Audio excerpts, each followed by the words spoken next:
Princípios de crescimento e mudança.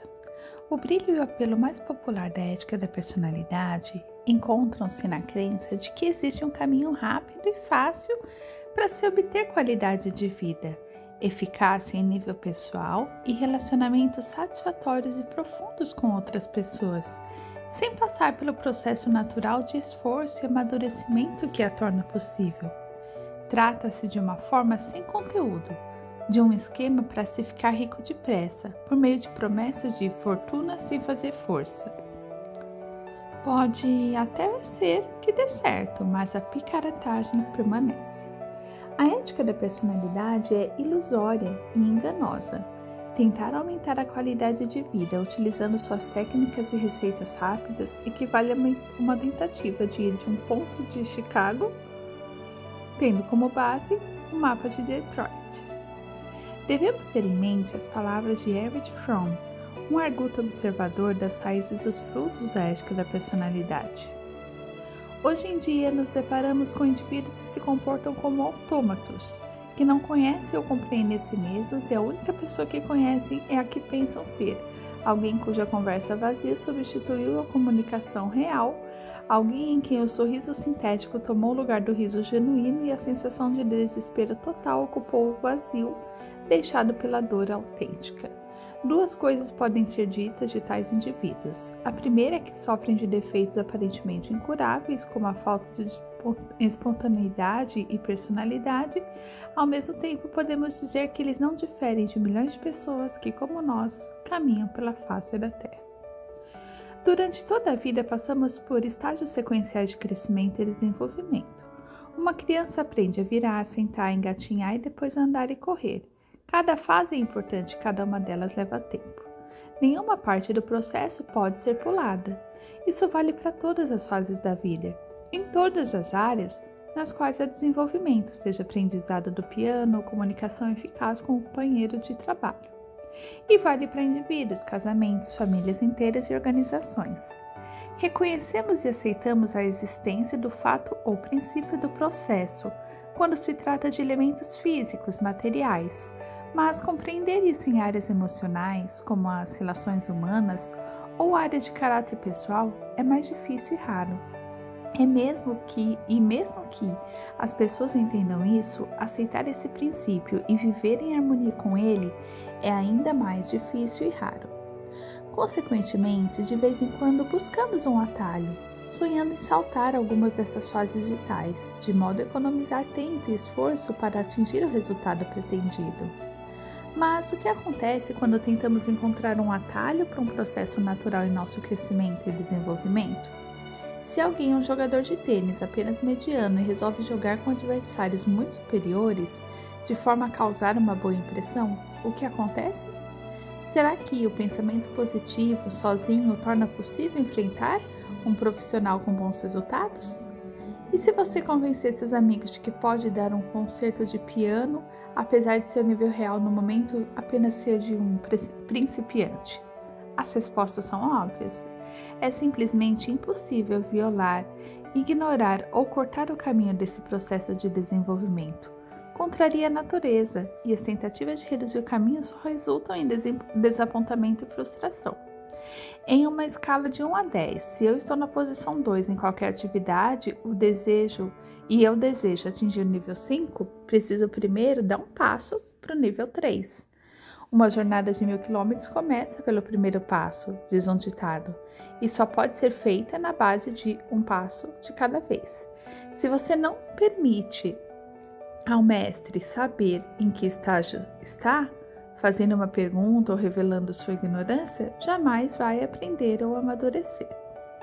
Ninguém consegue fingir por muito tempo, pois será descoberto algum dia. Admitir que não sabe é com frequência o primeiro passo na nossa educação. Thoreau nos ensinou como podemos nos lembrar de nossa ignorância ou uma exigência para o amadurecimento se estamos usando nossos conhecimentos durante todo o tempo. Eu me recordo de uma ocasião em que 2 moças, filhas de um amigo meu, vieram a mim em prantos, reclamando da rigidez e falta de compreensão do pai delas.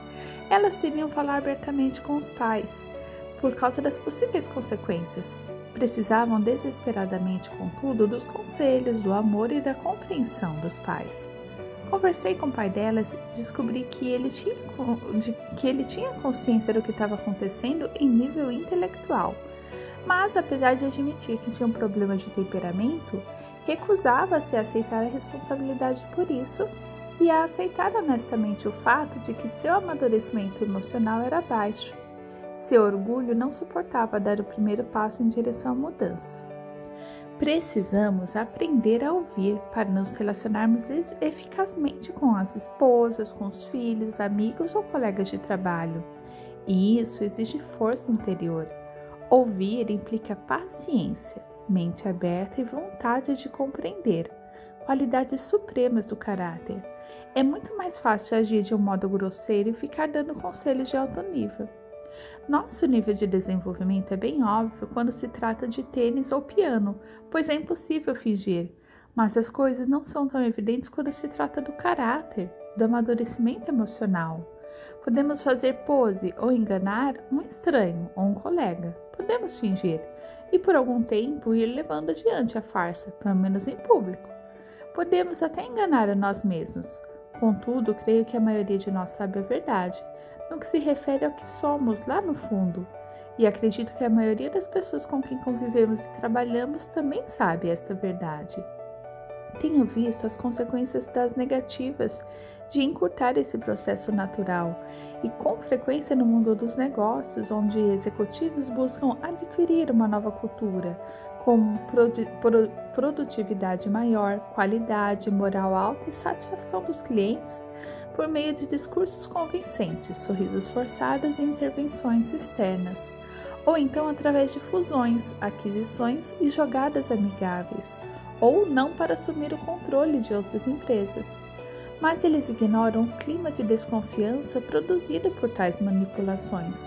Quando estes métodos dão errado, eles procuram outras técnicas da ética da personalidade que funcionem, ignorando e violando durante todo o tempo os princípios e processos naturais em que uma cultura confiável se baseia. Recordo que eu mesmo violei esse princípio como pai há muitos anos. Um dia voltei para casa, era aniversário da minha filha que fazia 3 anos. Encontrei em um canto na sala da frente, agarrada a todos os presentes, uma atitude desafiadora, sem querer deixar que as outras crianças brincassem com eles também. A primeira coisa que me chamou a atenção foi a presença de outros pais na sala, testemunhando aquela demonstração de egoísmo. Fiquei constrangida, mas ainda porque, na época, estava dando um curso na universidade sobre relações humanas, e eu sabia, ou pelo menos sentia a expectativa dos pais presentes. A atmosfera na sala estava realmente carregada. As crianças rodeavam minha filha com as mãos estendidas, pedindo para brincar com os presentes que haviam acabado de trazer, só que a minha filha recusava-se firmemente a permitir tal divisão. Eu disse a mim mesmo, sem dúvida preciso ensinar para minha filha a necessidade de compartilhar seus presentes. A capacidade de compartilhar é um dos valores básicos em que mais acredito. Comecei, portanto, com um pedido bem direto. Querida, será que você não poderia deixar seus amiguinhos pegarem um pouco os brinquedos que eles trouxeram para você?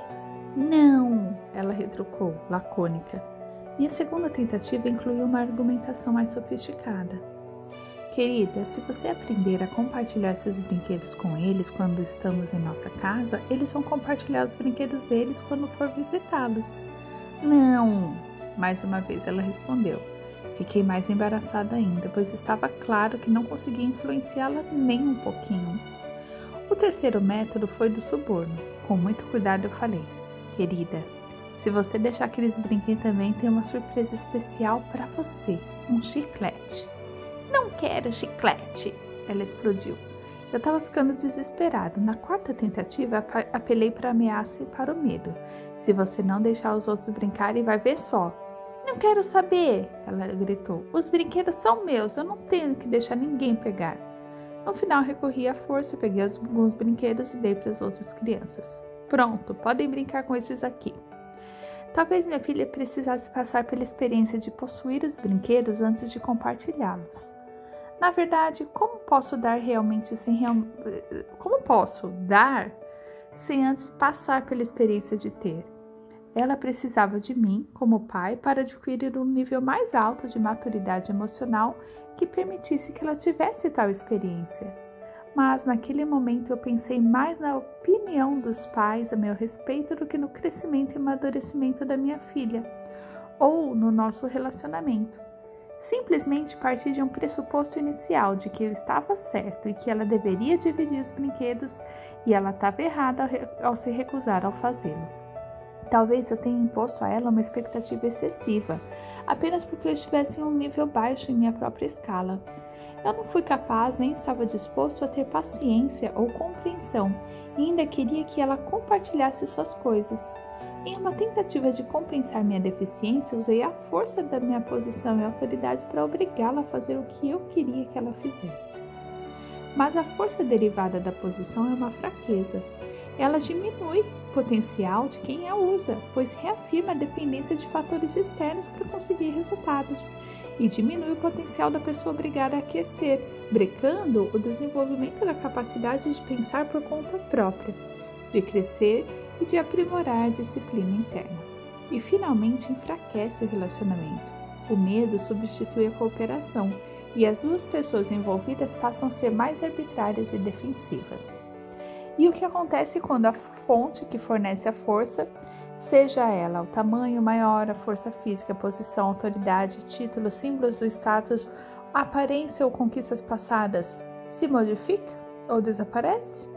Se eu fosse mais maduro, eu teria confiado na minha força interior, minha compreensão do que é compartilhar e amadurecer, em minha capacidade de amar e ajudar. E eu teria permitido que minha filha fizesse uma escolha livre, compartilhando ou não seus brinquedos. Talvez eu tivesse conseguido, depois de tentar convencê-la, desviar a atenção das crianças para uma brincadeira interessante, desviando a pressão emocional concentrada na menina. Aprendi que as crianças, após adquirirem o sentido real de propriedade, passam a compartilhar suas coisas de forma livre, natural e espontânea. Minha experiência demonstra que há momentos em que se deve ensinar e momentos em que não se deve ensinar nada. Quando os relacionamentos estão tensos e o ar carregado de emoções, uma tentativa de ensinar com frequência é vista como uma forma de julgamento e rejeição. Por outro lado, uma aproximação tranquila, longe dos outros, em um momento bom do relacionamento com a criança, para a discussão aberta dos ensinamentos ou valores, parece causar um impacto muito maior. Aparentemente, a maturidade emocional para agir assim estava além do nível de paciência e controle interno que eu dispunha naquele momento. É possível que o sentido da posse venha necessariamente antes da capacidade de compartilhar. Muitas pessoas dão mecanicamente ou se recusam a dar e compartilhar em seus casamentos, em suas famílias. Elas podem não ter experimentado nunca a sensação de ser donas de si mesmas, vivendo desprovidas da noção de identidade e valor como pessoas. Ajudar os filhos a crescer de verdade implica ter paciência suficiente para lhes permitir o sentido da posse, bem como sabedoria suficiente para mostrar a importância de compartilhar a partir do nosso próprio exemplo.